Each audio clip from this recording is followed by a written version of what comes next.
Hi, today we're speaking to Mark Emmerich on porn addiction.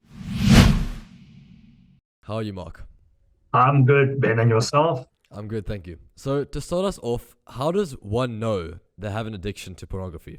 Um, well, it's the same as any other addiction. If you're engaging in a behavior and it's causing, in the case of pornography, social problems, mood disorders, isolation.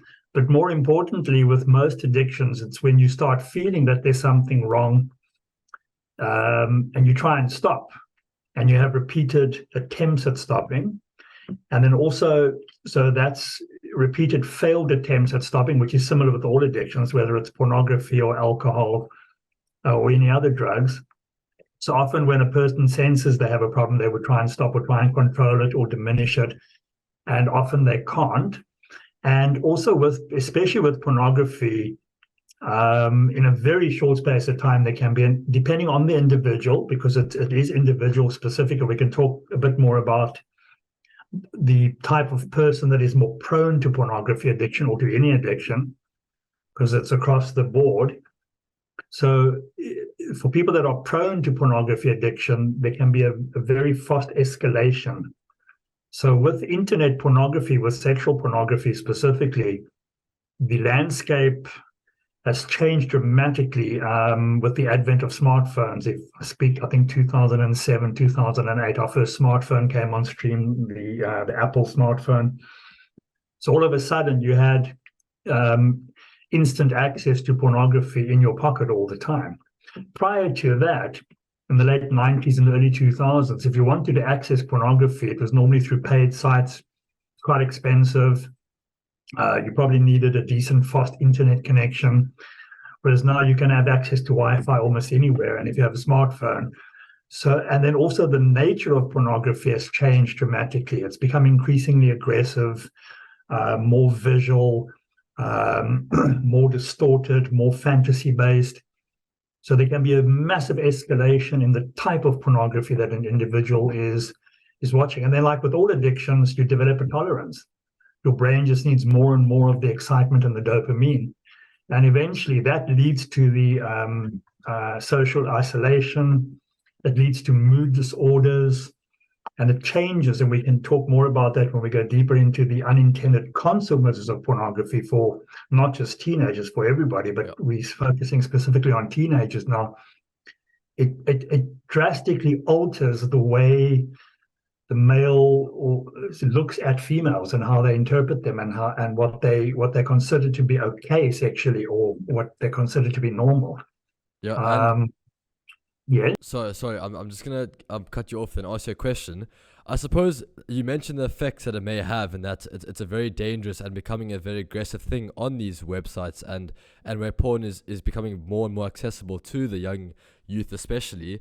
It is an extremely horrible thing, pornography. I mean, for people watching it that don't watch it, I'm assuming it's becoming worse and worse, as you meant, more aggressive, especially for women. I mean, people might be getting beaten on these sites and rape and all these horrific things.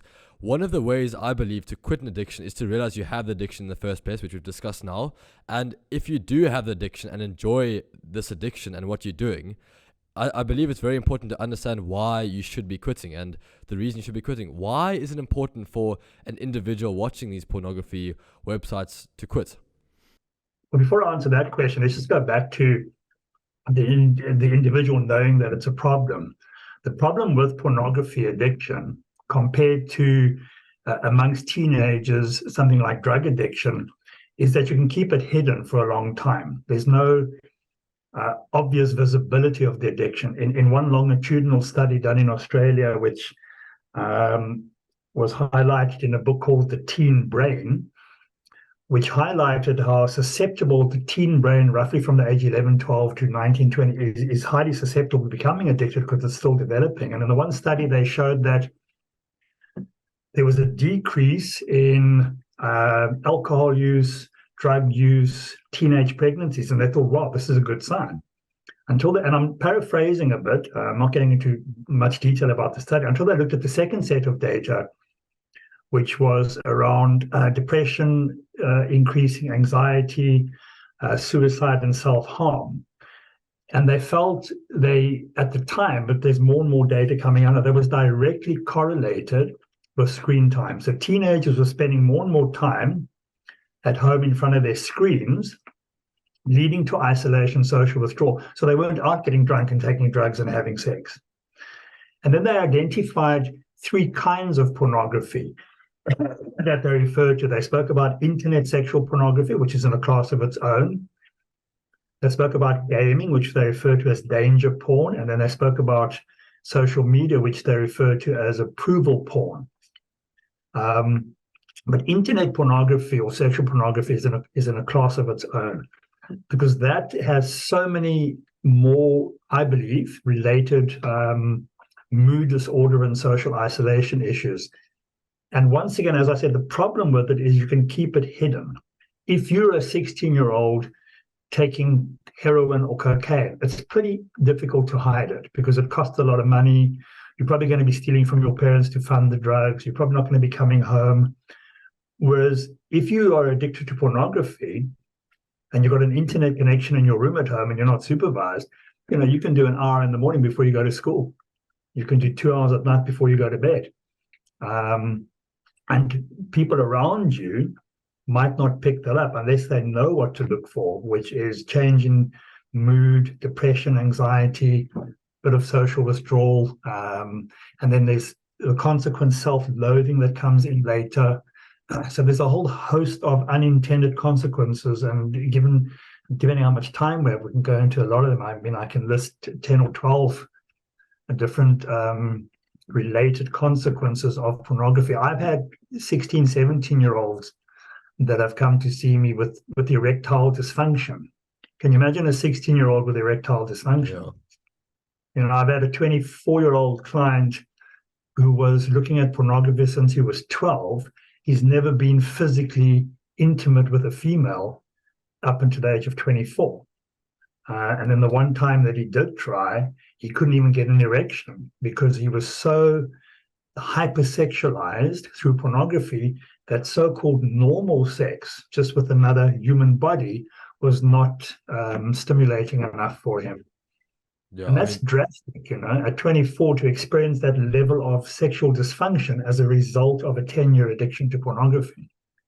Yeah, it's horrific. And I think it's one of those things where, as you mentioned, you can do it behind closed doors where no one knows, which is why it becomes such a dangerous thing in our society. And it's such an horrific thing because from what I've heard, and I've had discussions with people who are addicted, especially in the youth, among the people I've known as teenagers, and they've described to me as something that almost eats you up. It's a development of it gets worse and worse, and you want to look for more and more aggressive things because you're getting bored of the usual one-on-one sex. The reason I'm touching on this is because how can it affect your personal sexual life? As you mentioned, this 24-year-old student or individual who only had a sexual relationship when he was 24 and couldn't get hard or an erection during this time because of his addiction. How else can it affect your sexual life outside of the porn websites? Well, we need to then answer the question by saying what makes a person more prone to developing porn addiction, okay? And then we have to look at the family system. So, and I can give you 2 scenarios which might illustrate my point. Let's take 2 14-year-olds, both at the same school. And the one 14-year-old, he comes from a family where he's very connected to his parents. He feels very competent. He's well liked by his peers. He's maybe good at sport. He's got a lot of interest in his life. They often have dinner table conversations, and he's got quite a good relationship with his dad. And maybe he's got a girlfriend, maybe he doesn't. We take the next 14-year-old. He comes from a family where there's a lot of tension in the family. Mom and dad are often fighting. He's got a very emotionally detached relationship with his father. Maybe he's got bad acne, so he's very, very shy around girls. Maybe he's struggling a bit at school. He's got a bit of ADD. Maybe he hangs out with the other odd kids. So he's already socially withdrawn a little bit, okay? And then one day he discovers his dad's porn collection. Yeah. And so at an unconscious level, he's thinking, oh, well, adults do porn. And he starts looking at pornography, and he has his first orgasmic experience, masturbating to pornography. But because there's so many other things in his life that are not giving him joy. The weighting that he attaches to that experience is far greater than the other 14-year-old who starts masturbating and he has an orgasm. Yeah. And it's one pleasurable experience amongst many others. So more and more we're understanding that addiction is individual specific and family system specific, which makes certain people more prone to getting addicted to things. Now, the 14-year-old that I spoke about who starts looking at porn, he may never have a girlfriend in high school. So he might not go through that courtship and dating experience of maybe the first kiss or holding hands or maybe his first healthy sexual experience at 17, 18, or 19. He might not be having conversations with his parents about this stuff. So there's a certain element of shame attached to that. Okay. The other 14-year-old, it's highly unlikely he's going to develop an addiction to pornography. And it's very likely that if he does start dabbling in porn, it might become a conversation with his parents. He might be comfortable enough to talk to his parents about it. And depending on how they handle it. So that's two totally different dynamics. Yeah. And I mean, most of the mid 20-year-olds that I've worked with, I've had very few experience of 14, 15-year-olds. Although it's coming, and we are totally under-resourced to deal with that. I've had requests from about 3 high schools to come and run groups. So the one high school, I won't mention them by name, they phoned me and they said they realize in their grade 10s there's a mini pandemic at their school, and they picked it up by certain sexual activities that they were encountering in the toilets at schools. What girls and boys were doing and what boys were expecting girls to do because they'd seen this in pornography and they thought that this was normal. It was normal to get a blowjob at school in the toilet from a girl. And it puts so much pressure on youngsters, and it distorts their whole healthy sexual development. Yep. So 9 times out of 10, where there's a porn addiction that is developed, the individual tends to come from a family where there's not open discussion about sexual issues. Generally what we call a sex negative environment, as opposed to growing up in a sex positive environment where there's open discourse around these things. So it's a very complex phenomena. And just veering off porn addiction, we've even come to, I've been working as an addiction therapist for 23 years. And the way I view addictions now is very different to how I viewed them 20 years ago. So if a 14 or 15-year-old came to me with an addiction issue, I can't treat that without knowing what's happening in the family, whether it's cannabis, porn, or anything. Yep. But the problem with porn is where we started the conversation, is it's so hidden. And unless the parents know what to look for specifically, they're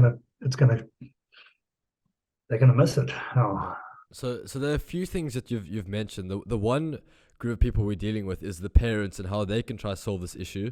You mentioned schools. The other ones, how can schools try to prevent this in their environment? But most importantly, how can students that have this addiction overcome this huge issue that they're dealing with?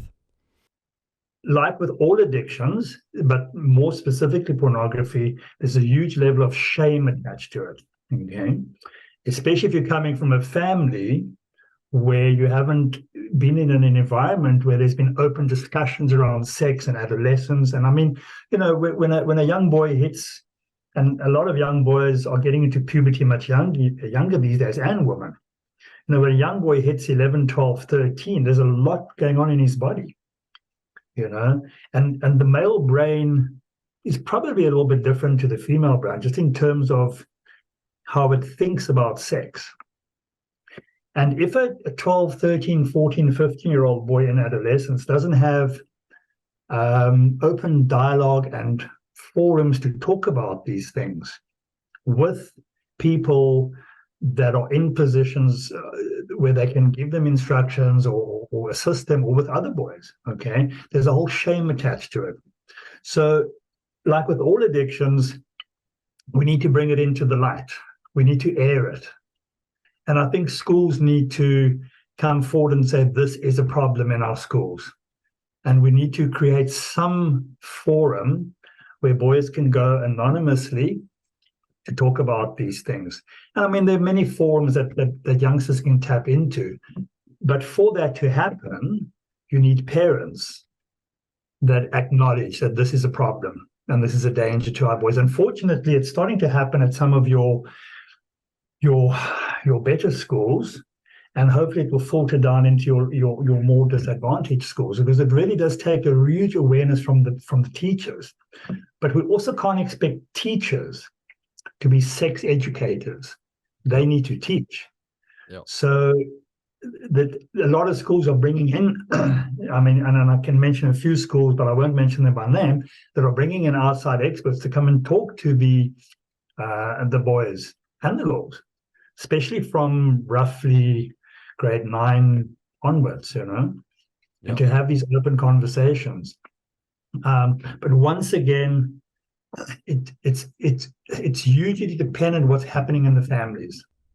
Yeah, and there's a huge issue, as we mentioned, among the teenage body, and I usually create a hypothetical situation to try help solve this issue, because I think as you mentioned, there's a level of shame in this particular type of addiction, because it is just watching other females or individuals having sex on a screen, which indicates that you actually in a way lonely and away from doing it by yourself, which is in a way is a shameless thing for a young teenager or boy or female behind doors. It is absolutely shameless, and I don't blame them for feeling shameless. So I'm going to create a hypothetical situation as if I'm addicted, which I'm not. I mean, I try to stay away from this stuff. I'm almost scared of anything that takes me away from being in control of what I do and how I do it. So what if I was an individual that was addicted to porn and it came to ask you, hi Mark, how can I quit? What advice would you give me? Yeah, so before we even went into giving you advice, okay, because I'm not in the business of giving people advice on how to quit, because it has to be an internally driven process. Yep. So before we do that, we would first of all do a proper assessment, maybe over 1 or 2 sessions, to identify the depth of your problem, okay, which would be me encouraging you to be totally open and honest in terms of when you started looking at porn, what other things you're struggling with, has there been any other substance issues going on, what's happening in your family,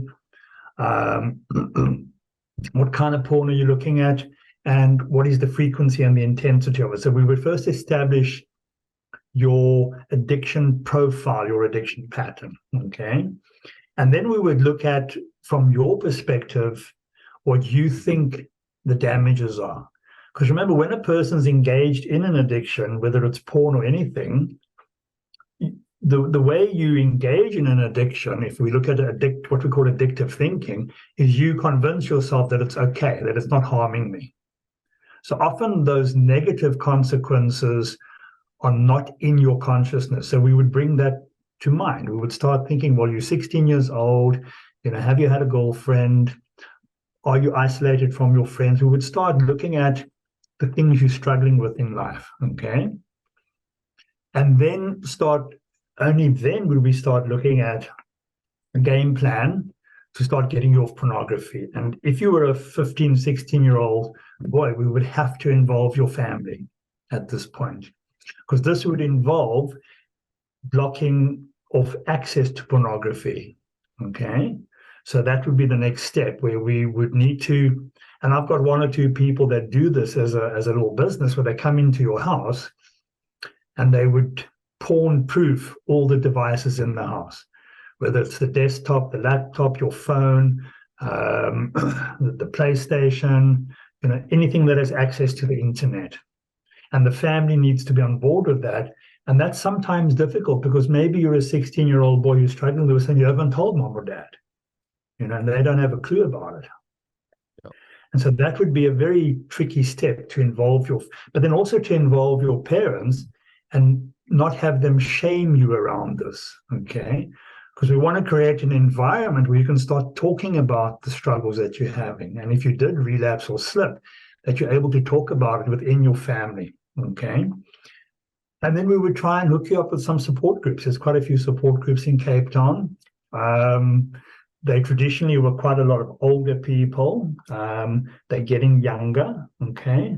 And unfortunately, we haven't yet created support groups in Cape Town specifically for teenagers. And that's on my radar. I just wish I had 26 hours in a day to do that, because I know in my heart, I know that it's a mini pandemic out there amongst our young boys. Yeah. And some of the data that's coming out of America is scary, where they reckon 90% of males of all ages are looking at porn almost daily, Yeah. So some of that's unverified. It's not research, but my anecdotal evidence and my own gut feeling tells me. And I've got a teenage son. He's 13 years old, and I had children late in life. So I'm also tuned in, and he's in grade 7. So I'm a little bit tuned into what's happening for them in that grade as well, Yeah, I mean, I would like to think that method of blocking off the porn would work, but unfortunately, I think from what I've seen, it would be extremely powerful and independent for a child or a teenager to step out of their comfort zone and actually tell someone. I think that's a huge issue that I think a lot of people, and teenagers in particular, are dealing with, and actually being able to put yourself out there and say, I have this problem, I need to tell someone, get help. And I think that's the first step of doing that might probably be the most difficult thing you can do. I mean, like as you mentioned, it's one of those addictions, if I'm not mistaken, and please do correct me if I'm wrong. It's one of those addictions where you don't think you have a problem. I mean, all it is watching other naked people on a screen. I mean, how bad could it be, sort of thing. So that's obviously a huge issue. I'm gonna ask you a question about if someone has been addicted and they can quit. And we mentioned erectile dysfunctions, all these issues that have come part of this addiction that people might be dealing with. Can you get over this erectile dysfunction if you do quit and move on and grow from it? Absolutely. And I've had experience of that with older male clients, with older female clients. And when we look at addiction, every addictive behavior has got I suppose we could call it a withdrawal period, So if you were addicted to heroin, for example, the physical withdrawal is 5 to 7 days, but the psychological withdrawal, in other words, overcoming the negative impact that heroin had on you, can be 7 to 9 months, maybe even longer. So I often, and coming back to this thing about pornography being hidden, I often equate it, if we look at substance addictions, I equate pornography to something like cannabis, okay? So if you have somebody who's addicted to cannabis at a low level, even a 16, 17-year-old, and they can get away with it because it's not a lot of money. Yeah. And maybe they're smoking one joint every night secretly at home, and their parents don't know about it. So nothing bad happens, okay? But what happens with cannabis is their life just eventually starts flatlining.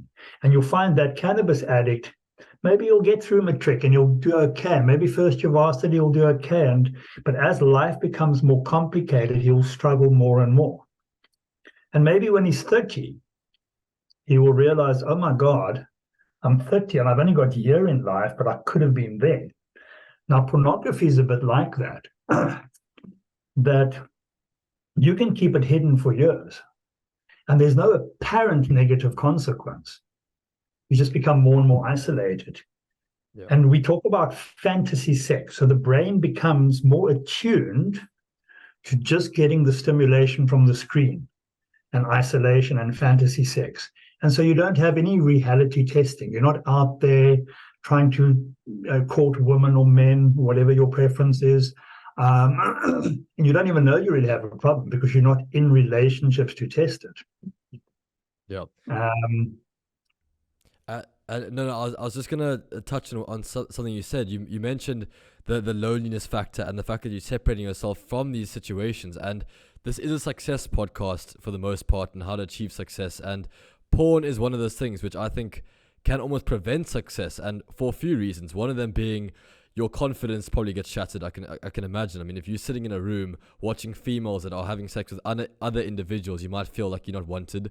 Your confidence gets shattered, and confidence is a huge part of achieving success from what I've learned in the past few weeks and years of doing the podcast. Are there any other ways that porn can prevent success for an individual trying to enter the business world in the future? Well, talking about the one you're referring to now, there's definitely an element of self-loathing that comes in at an unconscious level. And you progressively get disconnected from what we would call your personal beliefs, your core values, and your goals. Okay. So, and the same thing happens with something like cannabis addiction. So you keep getting your hit every night from porn, and there's a loss of personal integrity. Your self-esteem gets damaged.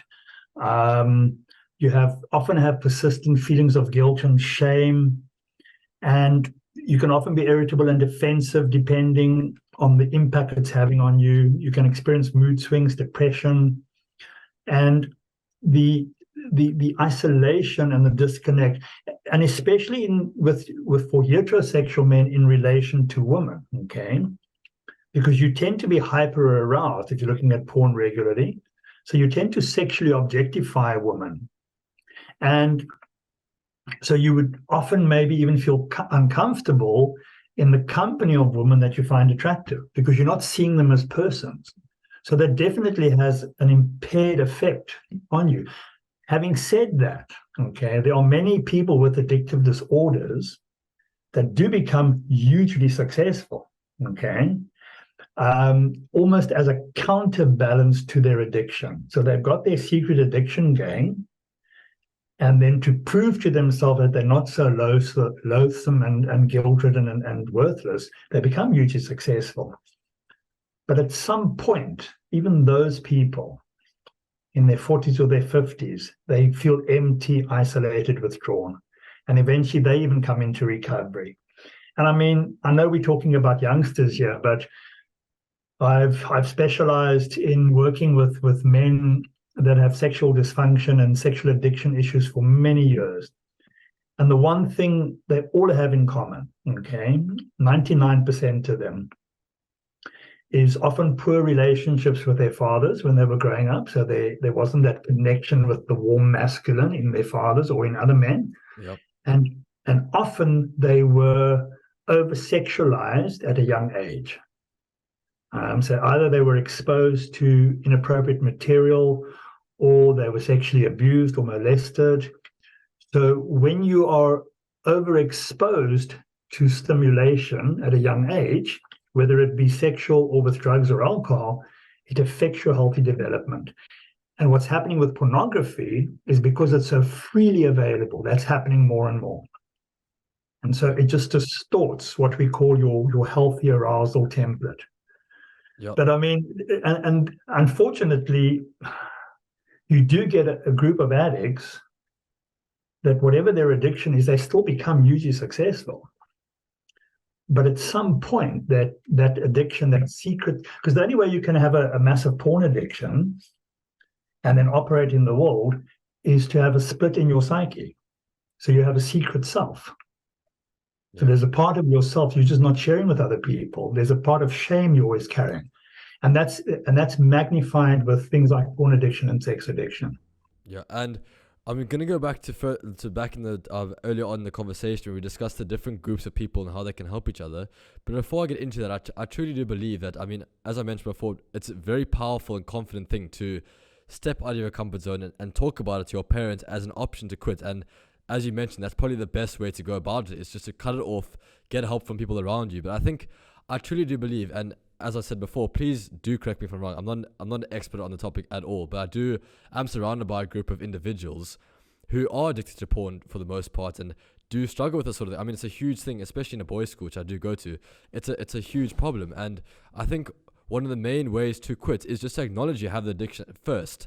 And by doing that, if you have a strong enough feeling of it's bad, you can actually then go to make the steps to quit. I'm going to focus on the one group now, which is the school. How can a school, an educational institution, help their students in quitting this horrific thing that's been put into our society? And I think you've already answered the question in a way, Ben, by the school from the top down acknowledging that it's a problem and saying, we know this is a problem. We know there's people that are struggling with this. We're going to provide forums or workshops or anonymous groups for you to access help. Because you're absolutely right. Unless the 16-year-old or the 15-year-old or the 14-year-old says, I have a problem, and is able to go to their parents or their teacher or somebody that they trust that's not going to shame them or judge them. Yeah. That's the most important thing with addiction. We need to so people that have a porn addiction, they've normalized it. Oh, well, all boys are doing it. It's fine. It's What's yeah. the problem? I'm not harming anybody. I'm just looking at people having sex. It's no big deal. And one day when I get a girlfriend, I'll stop. But they don't.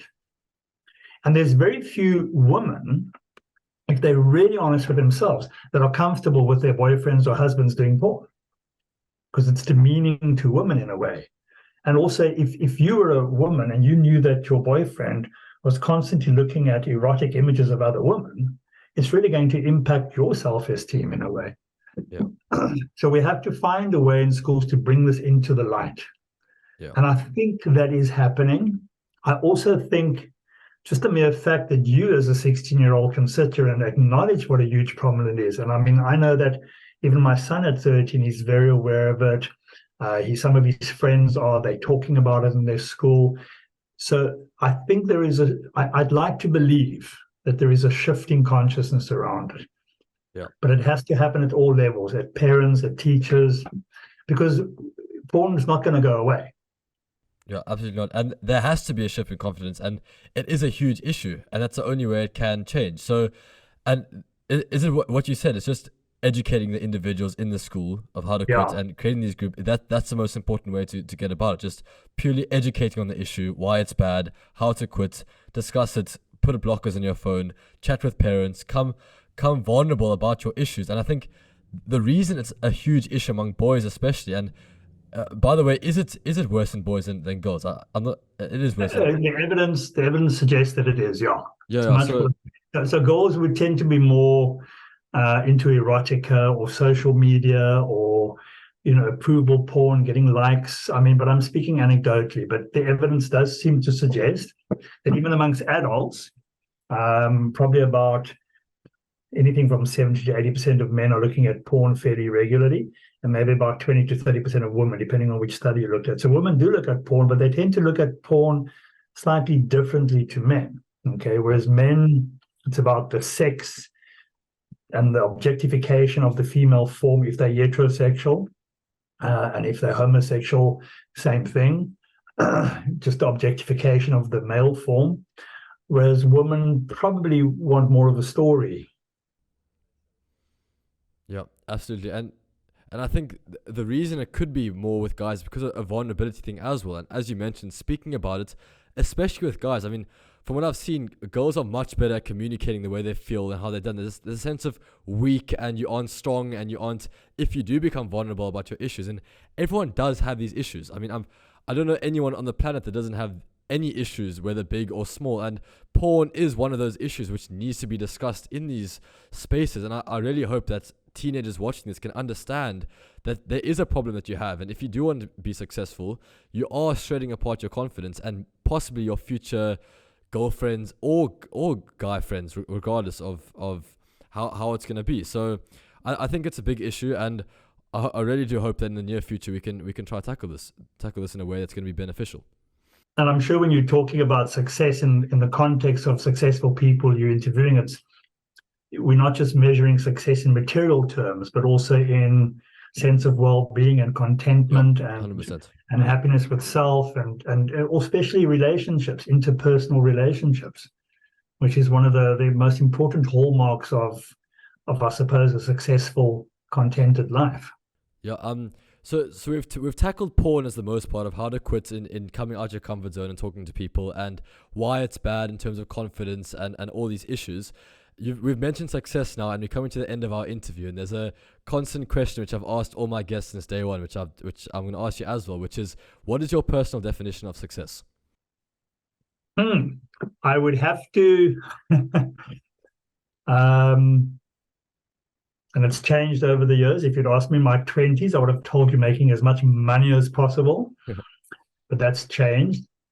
My definition of success would be being in a space where you have healthy relationships, meaningful relationships with people around you, where you have a reasonable degree of material success, so you're not constantly worried about your financial well-being, and also where you're in a position where you are connected to people and you are giving back. You've been of service to your community or to people. Yep. And especially for, I don't know, maybe it's the same for women, but to having a career or a vocation which you find meaningful, at some level.